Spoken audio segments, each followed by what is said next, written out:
बिस्मिल्लाहिर्रहमानिर्रहीम, अस्सलाम वालेकुम। फाइनली अमेरिका इराक से निकल रहा है। अमेरिका ने ऐलान कर दिया है कि हम जूते खाकर इराक से भी निकल रहे हैं। अफगानिस्तान से निकले, शाम से निकल रहे हैं और अब इराक से निकल रहे हैं।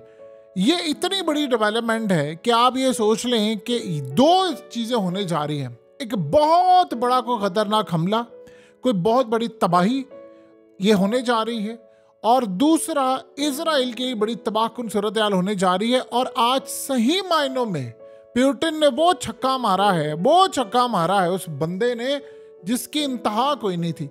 सबसे पहले तो आप इस शख्स को याद कीजिए। आपको याद है ये शख्स कौन है? बहुत सारे लोगों को याद नहीं आएगा, चले हम याद करवाते हैं। आपको याद है कि बुश को जूता मारा था एक सहाफ़ी ने, ये था वो शख्स। इस सहाफ़ी ने जूता मारा था कि निकले यहाँ से हमारे, यानी इराक से दफ़ा हो जाइए। बुश को जूता मारा था और बाद में इसका क्या हाल किया था, लेकिन ये बेचारा आज भी वहीं स्टैंड करता रहे। इसने इस्टेब्लिशमेंट को इराक के गले से पकड़ी रखा अपने मौका पर। आज ये बड़ा खुश है क्योंकि अमरीकी यहाँ से खाना खराब करके पूरे का पूरा मुल्क नहीं, जनरेशन टू जनरेशन तबाह करके जा रहे हैं। और मज़े की बात यह है कि इस शख्स ने अब अपना मौक़िफ़ जो अपनाया, वो कहता मैं स्टैंड कर रहा हूँ, मैं वहीं खड़ा हूँ, और अब मुझसे ज़्यादा खुशी किसी को भी नहीं हो सकती कि अमरीकी यहाँ से दफ़ा हो रहे हैं। अब हुआ क्या है, इराक के प्राइम मिनिस्टर को हुआ ये था कि जब इसराइल का लड़ाई वाला मामला हुआ था हमास के साथ, इराक के प्राइम मिनिस्टर को पुतिन ने उस वक्त बुलाया इमीडिएटली। उसने आकर कहा कि देखो ये मामला होने जा रहा है कि अगर अमेरिका को हमने यहाँ से ना निकाला तो याद रखना फिर इस खित्ते के अंदर तीसरी जंग अज़ीम ऐसी छिड़ेगी, आप इराक को स्टेबल नहीं कर पाएंगे। उसने कहा निकालो इसको बाहर, इसको कोई यहाँ से निकले। इराक का प्राइम मिनिस्टर गया जब पुतिन से मुलाकात हुई, क्योंकि पुतिन ने कहा कि वो शाम के अंदर भी आप जानते बचे। इन्होंने बाद में अमेरिका को कहा आप यहाँ से निकले। आप सोचें कि इस बंदे ने जो बयान दिया, उसने 3 दिन पहले कहा गेट आउट, अमेरिका निकले यहाँ से, सामान उठाए और दफ़ा हो जाए यहाँ से, क्योंकि इसकी बैक पर इस वक्त खड़ा हुआ है पुतिन, और साथ चाइना और ईरान तो आपको पता ही है। अब सूरत हाल ये पैदा हो रही है कि इराक के अंदर अमेरिका ने अपने मर्जी के जर्नैल लेकर आया हुआ है, टॉप लेवल पे बंदे बिठाए हुए यहाँ पर उनके बंदे। अब इन्होंने काम ये करना है, इराक के अंदर इतनी तबाही अमेरिका ने फेर दी है, लेकिन अब सूरत हाल है, अब अमेरिका की बादशाहत का जो सूरज है वो गरूब हो रहा है। अब प्लान ये था कि इनको निकालना, अब ऐसे ऐसे इनका गुफ्तगू आगाज हो गया। अमेरिका ने कहा वो निकल रहे हैं। अमेरिका ने इतनी आसानी से नहीं जाना, उसने यहाँ पर अपने एजेंट, अपनी तबाही सब कुछ बिखेर कर जाना है। ये करने के जा रहे हैं, इतनी आसानी से कैसे जा सकते हैं? देखिए, सबसे पहले तो एक चीज़ इनमें रखिएगा कि मिडिल ईस्ट के अंदर अमेरिका का चैप्टर हो रहा है क्लोज। अमेरिका को अब कोई सुपर पावर नहीं समझता, अमेरिका को कोई सर पर बिठाकर नहीं रखता, ना अमेरिका को कोई इतना, जिसे कहते हैं हिंदी में, भाव देता है। कोई इसको इतनी वैल्यू नहीं देता। ये निकाल रहे हैं अमेरिका को, और अमेरिका को ये बात अच्छी तरह पता है कि हमें ये इसलिए निकाल रहे हैं क्योंकि इसके पीछे पुतिन। अब उन्होंने काम क्या करना है, एक तरफ ये इसको निकाल रहे हैं, दूसरी तरफ नेटो ने ऐलान किया है कि वो पिछली कई दहाइयों की सबसे बड़ी खतरनाक ड्रिलिंग एक्सरसाइज करने जा रहे हैं। ये वो एक्सरसाइज करने जा रहे हैं, वो कहते हैं, जो एटमी जंग के दौरान होती है। यानी आप ये सोच लें कि वो कह रहे हैं कि हम वो वाली एक्सरसाइज करने जा रहे हैं, जिसका मतलब ये है कि कोई बहुत बड़ा हमला होने वाला है। तो हमला कौन सा, अमेरिका पर करना है? क्या उन्होंने मिडिल ईस्ट के अंदर करना है? किस पर करना है? उन्होंने रूस पर हमला करना है, जिसके लिए वो ये सारा काम करने जा रहे हैं। अमेरिका ने प्लान ये किया है कि मैं रूस को तो रोक नहीं पाया यूक्रेन के अंदर, मैं यहाँ तो नहीं रोक पाया। अब रूस असल में खतरा बनता जा रहा है इसराइल के लिए। असल खतरा रूस बन रहा है इसराइल के लिए। देखिए, रूस इस वक्त बड़े ममालिक के लिए, जिन जिन ममालिक ने रूस का साथ दिया था, वहाँ पर अमेरिका ने कैसे तख्ते उल्टे, सारी दुनिया ने भी देखा है। अब ये हो क्या रहा है? अब हो ये रहा है कि रूस का मामला इतना खतरनाक है कि पुतिन ने आज कहा, क्योंकि वो मोदी को बहुत ज़्यादा असर आता है, क्योंकि मोदी पर अमेरिका ने इतना प्रेशर डाला था यूरोप ने कि आपने रूस से तेल नहीं लेना। उसने फिर जो सुनाई थी इनको, जो इनका हशर नशर मोदी ने किया था, वो सारी दुनिया देखा, क्योंकि वहाँ पर स्टैब्लिशमेंट मोदी खुद ही है, तो उसकी हुकूमत थोड़ी किसी ने गिरानी थी, तो वो स्टैंड ले गया। अब पुतिन ने आज कहा कि मोदी की क़यादत के अंदर जो तरक्की की है इंडिया ने, वो कभी नहीं की, इसमें कोई दो राय नहीं। इंडिया जहाँ पर खड़ा हो गया वहाँ पर तो कभी इतनी तरक्की थी नहीं, जो डेवलपमेंट इन्वेस्टमेंट। उसने कहा हमारी तो सिर्फ एक कंपनी ने 23 अरब डॉलर जाकर इंडिया में इन्वेस्ट किए। ये तो एक एग्जांपल है, इतनी तो इन्वेस्टमेंट किसी ने की नहीं है। तो आप बताइए कि मोदी ये काम करता है, वो अमेरिका के भी साथ है। अब उसने यूरोप को, यानी आप सोचिए लॉलीपॉप क्या दिया है, रूस से तेल लेता है 40% सस्ता, उसमें और पैसा ऐड करता है, रूट लंबा लगता है, फिर वो जाकर वही तेल यूरोप को बेचता है। तो यूरोप को उसने सही चूना लगाया है, और यूरोप वाले तो हैं बेवकूफ़ है अमेरिका की आड़ में। अब वो काम क्या कर रहे हैं, उनको ये पता चल गया कि इंडिया भी रूस के साथ है, चाइना भी रूस के साथ है। अब शाम के अंदर जो हुकूमत थी बशार अल असद की, वो भी रूस ने बचाई थी। 15-16 लाख इसराइली वो रूस के भी हैं, वो भी यहाँ पर हैं। इसी तरह इराक के अंदर इराक का प्राइम मिनिस्टर वो भी रूस के साथ है। ईरान के तो वैसे ही ताल्लुकात बड़े अच्छे हैं। मिडिल ईस्ट के अंदर आप सोचें, यूक्रेन की जंग के अंदर मिडिल ईस्ट की कंट्रीज ने तो अमेरिका का साथ देने से इनकार कर दिया था, वो तो पुतिन के साथ खड़े हो गए थे, चाइना के साथ खड़े हो गए थे। उनको अब असल गुस्सा है रूस के ऊपर कि रूस को हमने ठिकाने लगाना। वो कह रहे हैं कि मैं यहाँ से वो निकल रहे हैं। वो जाहिर सी बात है, क्योंकि इराक में एग्रीमेंट किया हुआ है, एग्रीमेंट को आप जब एक्सटेंड नहीं करते आपको निकलना पड़ता है। तो वहां पर अब रूस छा रहा है। इसका सबसे बड़ा झटका लगने वाला है इसराइल को। इसराइल को ये बात पता चल गई है कि शाम के अंदर अमेरिका जब निकल रहा है, इराक में जब अमेरिका निकल रहा है, तो मैंने जो हमले करने थे पहले, अब जब सिक्योरिटी टेक ओवर कर लेगा रूस, तो जाहिर सी बात है उस मुल्क में जब हमला होगा तो रूस के हथियार इसराइल को रोकेंगे। स्पेशली शाम के अंदर बात हो रही है। इराक के अंदर जो सूरत हाल है कि इराक में ईरान की प्रॉक्सी जो वहाँ पर तंजीमें हैं वो इतनी खतरनाक है कि उन्होंने अमेरिका के फौजियों की तहस नहस कर दी। अब असल में हो ये रहा है कि दो तरफ ये काम करे, एक तरफ उनको कह रहे निकले, और दूसरी तरफ इराक में और शाम में अमेरिका के मिलिट्री बेसिस उनके फौजियों पर इतने हमले करवा रहे हैं कि जिसकी इंतहा नहीं। यानी जब से ये ईरान ने यानी ये इस जंग को बैक करना शुरू किया, हमास की और इसराइल की, ईरान ने उन तंजीमों से इतने हमले करवाए हैं कि आपको अंदाज़ा नहीं है कि इसराइल के खिलाफ जो सारा महाज था उसका मलबा अमेरिका पर यहाँ पर गिर रहा है। यानी आप सोच लें, इराक के अंदर इसराइल का हेडक्वार्टर तक तबाह किया। अब इनका प्लान ये है पुतिन का कि यहाँ से इनको निकालें, फिर उसके बाद इराक को सिक्योरिटी दें, इराक को मैं मिसाइल सिस्टम दूँ, डिफेंस सिस्टम दूँ, और इसराइल के खिलाफ जो महाज है शाम और इराक में, ये असल में अमेरिका यहाँ से फारिग हो जाएगा तो वो मदद नहीं कर पाएगा इसराइल की।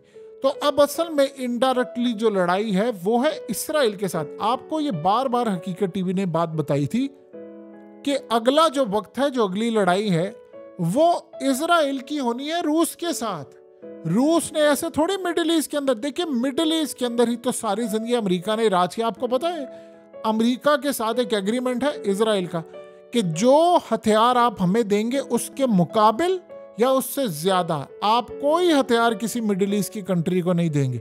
हम जब भी रहेंगे इस खत्ते के अंदर सुपीरियर रहेंगे, हम रहेंगे इनके नीचे, बाकी रहेंगे, तो आपने कोई हथियार नहीं देने। तो यही काम हुआ।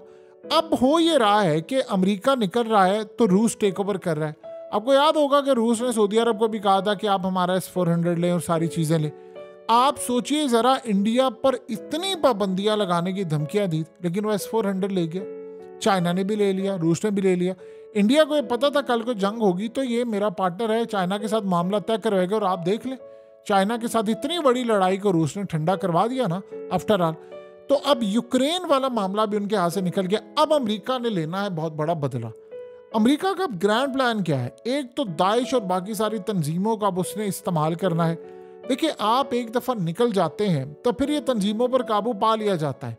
जिस तरह अमेरिका अफगानिस्तान से निकला तो अफगान तालिबान शुरू में हमले हुए थे कुछ, लेकिन बाद में आफ्टर ऑल काबू पा लिया ना उन्होंने, दाइश को चुन चुन कर मारा, और अभी भी वो काफी हद तक ऑपरेशन करते हैं। तो इन्होंने प्लान ये किया है कि एक दफा अमेरिका को हम यहाँ से निकाल देंगे, शाम से भी निकाल देंगे, यहाँ से भी निकाल देंगे, तो फिर रूस की एंट्री होगी और रूस इनकी मदद करेगा। यहाँ से फिर हम सारे बैठकर इसराइल का नाटका बंद करेंगे। और सबसे बड़ा इसराइल को गुस्सा ये है कि कल को जब रूस से लड़ाई हो जाएगी तो मेरे 15 लाख लोग तो रूसी हैं, तो इधर से लड़ेंगे या उधर से लड़ेंगे या न्यूट्रल हो जाएंगे, क्या होगा? ये तब का मामला छोड़े, रूस ने इसकी तैयारी कर ली हुई है। पुतिन तैयारी करके बैठा हुआ है कि उसने क्या करना है। शदीद गुस्सा है नेतन्याहू को। आपको याद होगा कि एक हंगामी मीटिंग के अंदर कॉल थी और वो मीटिंग छोड़कर गया। 50 मिनट की कॉल थी और उसने कहा था कि आप हमास के पीछे खड़े हैं, आप करें, आप ईरान को बैक करें, और आपके बैक करने की वजह से आज पूरा खिता तबाह और हम पर हमला हुआ है। तो उसने आगे फिर बहुत सारी जो बातें से उसे कहा जिस तरह आप वहाँ पर फ़लस्तीन की रियासत खा रहे हैं हमें काबिल कबूलियत। मज़े की बात यह है कि ये सारी सूरत हाल होने के बाद रूस ने एक बड़ा मज़ेदार काम किया है। उसने ऐलान किया है कि किसी सूरत फ़लस्तीन की रियासत खाने नहीं देंगे और ना वो मस्जिद अक्सा पर को कंप्रोमाइज़ करने को तैयार है, ना उसने कहा कुछ। अब इस सारे मामले पर रूस की ताकत बढ़ती जा रही, लड़ाई एंड पर होनी है इसराइल के साथ। इसराइल ने ये जंग खत्म नहीं करनी फिलहाल, तो कोई इम्कान नहीं है। और दूसरा, उसने अपने गोल से पीछे नहीं हटना। जब से जंग शुरू हुई है एक गोल वो अचीव नहीं कर पाया। गोल उसका ये था कि हम इनको हरा देंगे, फ़लस्तीनियों को निकाल देंगे, कंस्ट्रक्शन शुरू कर देंगे, पूरा इसको शहर बनाएंगे। रूस जब आकर इनकी जड़ों में बैठ गया है तो इसका मतलब है कि कल को इसराइल ने जब ये काम करना है तो रूस यहाँ से अपनी फौजें इजीली भेज देगा। ईरान के साथ उसके ताल्लुकात मजबूत है। अब करते करते आप देख लें कि सऊदी अरब से लेकर बाकी मिडिल ईस्ट की कंट्री ने यमन के मामले पर अमेरिका को झंडी गिरा दी है कि भाई आप यहाँ से निकले, आपका काम ही कोई नहीं है। तो करते करते अब सूरत हाल इतनी खतरनाक हो गई है अमेरिका के लिए कि अमेरिका यहाँ से जा रहा है, क्योंकि अमेरिका का सबसे बड़ा जो मामला खराब होने वाला है। देखिए, आपको कहा था ये बात, अमेरिका इतने महाजों पर लड़ नहीं सकता। यानी यूक्रेन का मामला हो, यमन वाला मामला हो, और आगे चलकर जो मामला होने जा रहा है ताइवान वाला। चाइना का ये प्लान है कि ताइवान वाली फुर्सत आई ही ना, उससे पहले अमेरिका को हम दबोच दें। अब इन सब ने प्लान मिलकर किया। अमेरिका का प्लान ये है नेटो के साथ मिलकर कि हम करें रूस पर हमला, और रूस पर हमला करें इसीलिए तो बरतानिया के आर्मी चीफ ने भी कहा अपनी कौम को कि आप जंग के लिए तैयार हैं, हम इस जंग में कूदने जा रहे हैं और हमने रूस के खिलाफ लड़ाई करनी है और बड़े पैमाने पर। अब वो असल में तैयार, पहले इसका टारगेट था चाइना, फिर अब उसका टारगेट बन गया रूस के। रूस इतनी तेजी के साथ मिडिल ईस्ट की कंट्रीज को अपने साथ मिला रहा है, फलाना कर। आप सोचिए जरा, यूक्रेन की जंग के अंदर जिस तरह सऊदी अरब ने स्टैंड लिया था, वो कह रहे थे भाई हम तो न्यूट्रल है, वो तो रूस के खिलाफ उन्होंने एक स्टेटमेंट नहीं दी, किसी मिडिल ईस्ट की कंट्री ने नहीं दी। और अमेरिका को उसी दिन समझ आ जाना चाहिए था कि हमारा पत्ता साफ हो गया। और फिर चाइना ने दोस्ती बढ़ाई, डॉलर, अब डॉलर की बजाय युआन के अंदर तेल बेचा जा रहा है। सोचिए जरा कि डॉलर की बजाय युआन में तेल बेचा जा रहा है। और रूस ने भी डॉलर को तर्क कर दिया। चाइना और रूस आपस में जो ट्रेड कर रहे हैं वो डॉलर नहीं है, तो वो करते करते साथ साथ करेंसी को भी डिच कर रहा है। यूक्रेन भी जंग जीत रहा है। अब इनको सबसे बड़ा झटका ये लगा है कि हमारे साथ हो क्या गया, अमेरिका को यहाँ से निकलना है, हर सूरत निकलना है। जिस जलालत के साथ वो यहाँ से निकल रहे हैं वो अपने आप में एक ज़बरदस्त मिसाल है। लेकिन यहाँ इस वक्त सबसे ज़्यादा परेशान को जो सूरत हाल है वो इसराइल के लिए, क्योंकि मिडिल ईस्ट के अंदर जो मिलिट्री बेसिस अड्डे बनाए थे, फौजी अड्डे थे, वो सारी सपोर्ट इसराइल के लिए थी। अब इसराइल कहाँ पर खड़ा है, इसराइल की पोजीशन क्या है, कहाँ जा सकता है, क्या मामला है उसका। तो करते करते इसराइल की सूरत हाल अब इतनी ज़्यादा ख़राब हो गई है, इतनी ज़्यादा ख़राब हो गई कि इसराइल ये सर्वाइव ही नहीं कर सकता अगर अमेरिका यहाँ से निकल जाए। आप सोचिए कि पिछले 3 महीने में रूस ने हमास के डेलीगेशन को बुलाया और साथ में उसने जो वो लॉबी करता रहा, वो अपना क्या काम करता रहा। उसने ईरान को कहा, हमास को कहा, हिजबुल्लाह को कहा, इराक को कहा, शाम को कहा, यमन को, सबको उसने एक ही बात की और एक ही एजेंडा था उसका। उसने कहा कि अगर आप इसराइल को शिकस्त देना चाहते हैं तो अमेरिका का गला दबा दें, अमेरिका को यहाँ से फारिग करें। उस चक्कर में उसने इराक को अपने साथ मिलाया, शाम को मिलाया, अब यमन को वो सपोर्ट करते हैं थ्रू ईरान, हर चीज़ को वो सपोर्ट कर रहे हैं। आप सोच नहीं सकते कि रूस ने अपने आप को कैसे डोमिनेट कर लिया है इतनी तेज़ी के साथ कि यूरोप के अंदर पूरे का पूरा यूरोप मोहताज रूस का। गैस का बहरान वहाँ पर, इतनी महंगी गैस, ऊपर से कतर ने उनको कह दिया कि भाई हम आपको भी फ़िलहाल गैस नहीं भेज रहे, हम सस्पेंड कर रहे हैं, ये रेड सी का मसला है। ऊपर से आप देखिए टेक्नोलॉजी के मामले के अंदर रूस ने सैटेलाइट दिया था ईरान को, ईरान की एक्यूरेसी बेहतर होगी मिसाइलों की, अब जो मिसाइल वो मारते हैं वो डायरेक्टली हिट ही करता जाकर। तो करते करते इनके लिए सूरत हाल इतनी ज़्यादा ख़तरनाक होगी कि अमेरिका को ये बात अब समझ आ रही है कि यहाँ पर रहेंगे। ऊपर से असल में काम वो क्या कर रहे थे कि हर दूसरे दिन हमला कर रहे हैं मिलिट्री बेस के ऊपर, 20-20 ड्रोन्स मारे जा रहे हैं, मिसाइल मिलिट्री बेस पर, और इतने फौजी उनके मारे जा रहे हैं कि वहाँ पर कमांडिंग ऑफिसर ने कह दिया था कि हम यहाँ सर्वाइव नहीं कर सकते। तो अब वहाँ से वो निकल रहे हैं। तो करते करते मामलात इस वक्त रूस के लिए इतने बेहतर हो गए हैं, उसने बड़ी कमाल पोजीशन ले ली। और एक इंटरेस्टिंग सूरत हाल है कि जिस शख्स ने अब बुश के ऊपर यानी उसको जूता मारा था, आप देखिए अमेरिका के सदर को उस वक्त पीक पर, जब ये पागल हुए पड़े थे, जब पाकिस्तान ने इनको अड्डे दे दिए थे, हम लेट गए थे, सारी दुनिया के अंदर लेटे हुए थे लोग, तो इस वक्त उस शख्स ने काम किया। आज वो कहता है कि मैं बड़ा खुश हूँ कि ये यहाँ से निकल कर जा रहे हैं। और अब इराक के अंदर इन्होंने इतना सोना चोरी किया, वहाँ से इन्होंने इतना तेल चोरा किया, खजाना लूट लिया। अमेरिका ने लूट लूट कर इराक को कंगाल कर दिया, खाना जंगी करा दी, सब करवा दी। तो करते करते सूरत हाल फाइनली ये हो गई है कि अमेरिका सरवाइव करने की पोजीशन में नहीं है। और आज रूस की इतनी बड़ी फतह है और इसराइल को इतना बड़ा झटका है जिसकी इंतहा नहीं।